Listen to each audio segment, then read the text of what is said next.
Hi everyone, welcome back to the banking examine channel. आज के इस सेशन में हम लोग एक और नए तरह का पजल देखेंगे जो कि बहुत ही आपको इंटरेस्टिंग लगेगा और इसको बना के आपको बहुत मज़ा आएगा। ऑलराइट, मैंने अपने बहुत सारे फ्रेंड्स को देखा है कि इस तरीके का पजल बनाने में उनको काफ़ी डिफ़िकल्टी आता है। हालांकि ऐसा नहीं है, जब आप इसको एक बार प्रैक्टिस कर लेंगे, सही तरीके से इसको समझ लेंगे, उसके बाद ये बहुत आसानी से बन जाएगा। ठीक है, चलिए इससे पहले कि मैं इसको बताना स्टार्ट करूँ, अगर आप नए हैं इस चैनल पे तो इस चैनल को सब्सक्राइब जरूर कर लें और बेल आइकन को जरूर दबाएं ताकि मैं जब भी वीडियो डालूं तो आपको इन्फॉर्मेशन मिल जाए। ऑलराइट, और अगर आपको ये वीडियो पसंद आता है तो इसको बिल्कुल आप लाइक कर सकते हैं। ठीक है, फिर आइए हम लोग इस क्वेश्चन को बनाते हैं कि किस तरीके से ये आसानी से बनाया जा सकता है। इसको हम लोग देखते हैं। देखिए, सबसे पहले यहाँ पे लिखा हुआ है कि there are 3 floors in a building. ठीक है, एक बिल्डिंग है जिसमें 3 फ्लोर्स हैं। ठीक है, such that the ground floor is number 1, यानी जो सबसे निचला फ्लोर है उसको आपको 1 से नंबरिंग करना है। Alright, the next floor is 2 and so on, यानी इसके ऊपर 2 होगा, उसके ऊपर 3 होगा, इस तरीके से ये जाएगा। ठीक है, आगे लिखा हुआ है कि देयर आर 3 फ्लैट्स। ठीक है, एक बिल्डिंग है जिसमें 3 फ्लोर्स हैं और उसमें 3 फ्लैट्स भी हैं। उन फ्लैट्स का नाम क्या है? तो A, B and C. Alright, और आगे लिखा हुआ है on each floor such that C is to the east of B. ठीक है, यानी सी जो है बी के ईस्ट में सी है। Alright, and B is to the east of A, यानी बी जो है ए के ईस्ट में है। ठीक है, तो यहाँ तक हम लोग समझ गए कि 3 फ्लोर्स हैं। ठीक है, एक बिल्डिंग में 3 फ्लोर्स हैं और उस पर 3 फ्लैट्स दिए हुए हैं। ठीक है, और फ्लैट ए के ईस्ट में बी है और बी के ईस्ट में सी है, ऐसा आपको अभी तक दिया हुआ है। ठीक है, उसके बाद आगे यहाँ से आपको इन्फॉर्मेशन दिया हुआ है। ठीक है, तो सबसे पहले हम लोग फ्लोर्स और फ्लैट को यहाँ पे बना लेते हैं, उसके बाद हम लोग आगे ये इन्फॉर्मेशन पढ़ेंगे। ठीक है, चलिए आइए हम लोग इसका डायग्राम बनाते हैं कि किस तरीके से ये बनेगा। 3 फ्लोर हैं, सबसे पहला जो फ्लोर है उसको 1 नंबर देना है, सेकेंड को 2 देना है और थर्ड नंबर जो फ्लोर है उसका नंबरिंग हम लोग को 3 से करना है। ऑलराइट, जैसा कि यहाँ पे दिया हुआ था आपको। ऑलराइट, आगे लिख रहा था कि देयर आर 3 फ्लैट्स। ये जो बिल्डिंग है इसमें 3 फ्लोर हैं और 3 फ्लैट्स हैं। ठीक है, तो देखिए किस तरीके से ये बनेगा। यहाँ पे हम लोग मान लेते हैं कि फ्लैट ए है, यहाँ पे फ्लैट बी है और यहाँ पे फ्लैट सी है। ऑलराइट, हमने इतना बना लिया इसको। तो देखिए यहाँ पे फ्लैट ए के ईस्ट में फ्लैट बी हो गया और फ्लैट बी के ईस्ट में फ्लैट सी हो गया। ठीक है, जैसा कि यहाँ तक अभी तक ऐसा क्वेश्चन में आपको कहा जा रहा था। ऑलराइट, तो यहाँ तक हमने कर लिया। अब इससे पहले हम लोग थोड़ा आगे बढ़े, पहले इसको थोड़ा समझ लीजिए कि हर एक बिल्डिंग के हर एक फ्लोर पे 3 फ्लैट्स होंगे। ठीक है, जैसे ये जो हमारा फर्स्ट फ्लोर है इस पे भी फ्लैट ए है, इस पे भी फ्लैट बी है और इस पे भी फ्लैट सी है। ठीक है, सिमिलरली सेकेंड फ्लोर पे भी आपको 3 फ्लैट्स हैं, फ्लैट ए है, फ्लैट बी है और फ्लैट सी है। ऑलराइट, सिमिलरली जो फ्लोर 3 है उस पे भी 3 फ्लैट्स हैं, फ्लैट ए है, फ्लैट बी है और फ्लैट सी है। ऑलराइट, आपको इतना दिया हुआ है। ठीक है, यहाँ तक आपने समझ लिया। अब आइए हम लोग नेक्स्ट इन्फॉर्मेशन को पढ़ते जाएंगे और इसमें जो है हम लोग पुट करते जाएंगे। ठीक है, तो नेक्स्ट में क्या बोल रहा है कि M lives in a flat A. ठीक है, ऑफ फ्लोर नंबर 3। हमारा फ्लोर 3 कहाँ है? हमारा फ्लोर 3 यहाँ है। ठीक है, फ्लोर नंबर 3 में बोल रहा था एम लिव्स करता है ना फ्लैट ए। तो फ्लोर 3 का जो फ्लैट ए है वो पोजीशन यहाँ पे है। Are you getting my point? ठीक है, तो फ्लोर नंबर 3 का जो फ्लैट ए है उसका पोजीशन यहाँ पे है, यानी एम जो है आपका कहाँ पहले होगा? यहाँ पे पहले होगा। आई होप आपको समझ में आ गया हो। नेक्स्ट बोल रहा है कि P lives in the floor immediately below M। इस पॉइंट को आप समझिए क्योंकि आपको कंफ्यूजन हो सकता है बहुत बारी। लिख रहा है कि P lives in the floor immediately below M, यानी M के नीचे, यानी M के नीचे वाला जो फ्लोर है उसमें P जो है लिव्स करता है। तो इस बात को आप समझिए, जब फ्लोर आपको बोल रहा है ना, ठीक है, जहाँ भी M बैठेगा उसके नीचे वाले फ्लोर में ही आएगा, ठीक है। यानी M यहाँ है तो ऑब्वियसली फ्लोर नंबर 2 में ही आपका जो है P आएगा। अब यहाँ आएगा कि यहाँ आएगा ये आपको नहीं पता है, ठीक है। मैं आपको डिफरेंस समझा रहा हूँ, जो ये इन्फॉर्मेशन दिया हुआ है उसके कहने का मैं मतलब आपको बता रहा हूँ। P आपका यहाँ भी हो सकता है, P आपका यहाँ भी हो सकता है, P आपका यहाँ भी हो सकता है। ये इसलिए हुआ क्योंकि यहाँ पे लिखा हुआ है P lives in the floor immediately below M, यानी M के नीचे वाले फ्लोर में।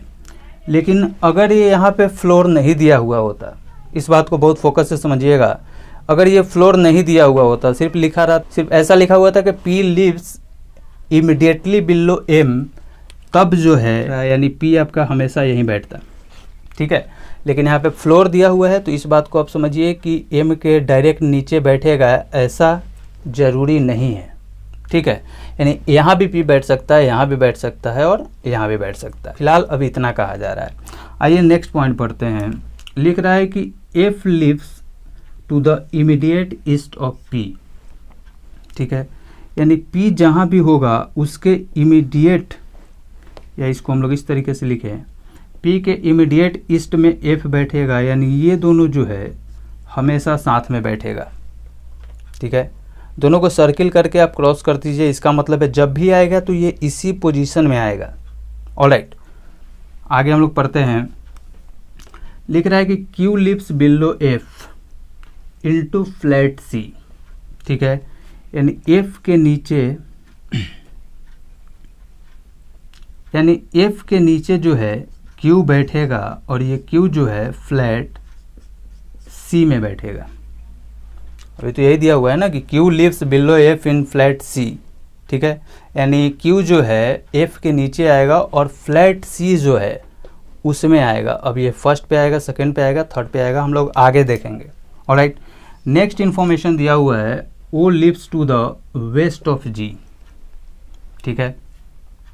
यानी G के वेस्ट में O आएगा, ऐसा आपको लिखा हुआ है, ठीक है। G के वेस्ट में O आएगा, हमने इसको डिनोट करा इस तरीके से, ठीक है। आगे दिया हुआ है कि D lives to the east of E, यानी E के ईस्ट में D आएगा, इसको हमने लिख लिया। नेक्स्ट है D लिव्स एबव O, ठीक है। यानी O के ऊपर होगा D, ये ऐसा आपको यहाँ तक दिया हुआ है। जो लास्ट इन्फॉर्मेशन हमारे पास है वो लिख रहा है कि N lives in flat A, ठीक है। यानी N जो है जब भी आएगा तो फ्लैट A में आएगा, अब यहाँ है चाहे यहाँ है, ठीक है। इतना इन्फॉर्मेशन अभी तक आपको दिया गया है, इतना इन्फॉर्मेशन आपके पास है, ठीक है। जैसा कि मैंने बहुत बारी बोला है अपने वीडियो में कि पज़ल में आप हमेशा अपने आप को, माइंड को सेटअप कीजिए कि कहाँ से स्टार्ट करें, ताकि जब भी एग्ज़ाम में क्वेश्चन आए ना तो आप डायरेक्ट, आपका माइंड तुरंत वहाँ पे स्ट्राइक करे और आप तुरंत बनाना स्टार्ट करें, ठीक है। नहीं तो आप कंफ्यूज कर जाओगे कि कहाँ से हमें स्टार्ट करें, ठीक है। तो आइए देखते हैं ये किस तरीके से बनेगा। एम हमको पता है कि एम यहाँ आएगा, एम के जस्ट नीचे आपको पी दिया हुआ है, ठीक है। और पी से रिलेटेड एफ दिया हुआ है और एफ से रिलेटेड क्यू दिया हुआ है, ठीक है। इतना इन्फॉर्मेशन एक साथ है तो हम लोग क्या करेंगे, पी को पहले बैठाते हैं, ठीक है। और पी के जस्ट बगल में एफ भी आना चाहिए। तो देखिए पी अगर यहाँ बैठाते हैं तो एफ यहाँ बैठ जाएगा, ठीक है। या फिर पी को यहाँ बैठाते हैं तो एफ यहाँ बैठ जाएगा, ठीक है। लेकिन क्या पी यहाँ पे आ पाएगा? यहाँ पे नहीं आ पाएगा, क्योंकि अगर आप पी यहाँ पे रखते हैं ना तो इसके बाद आपको एफ को रखने के लिए कोई जगह नहीं है, ठीक है। तो ये दो पॉसिबिलिटी में बन सकता है। इसको मैं आपको एक पॉसिबिलिटी में भी समझा सकता हूँ, ठीक है, लेकिन आपको उतनी अच्छे तरीके से समझ में नहीं आएगा, इसलिए हम लोग यहाँ पे दो पॉसिबिलिटी लेते हैं और उसको आप देखिए और समझिए, उसके बाद फिर इसको आप खुद से वन पॉसिबिलिटी में बनाने का ट्राई कीजिएगा, ठीक है। अब बहुत सारे लोग कहते हैं कि सिर्फ वन ही पॉसिबिलिटी में ट्राई करो, बट ऐसा नहीं है यार, सभी के बातों पर ध्यान मत दो, आपको जिस तरीके से आसान लगे उस तरीके से बनाने का कोशिश करो, ठीक है। सबका स्ट्रेटजी अलग होता है, आप अपना खुद का स्ट्रेटजी भी बनाएं, ठीक है। तो आइए इसको हम लोग 2 पॉसिबिलिटी पहले बना लेते हैं ताकि आपको आसानी से समझ में आए।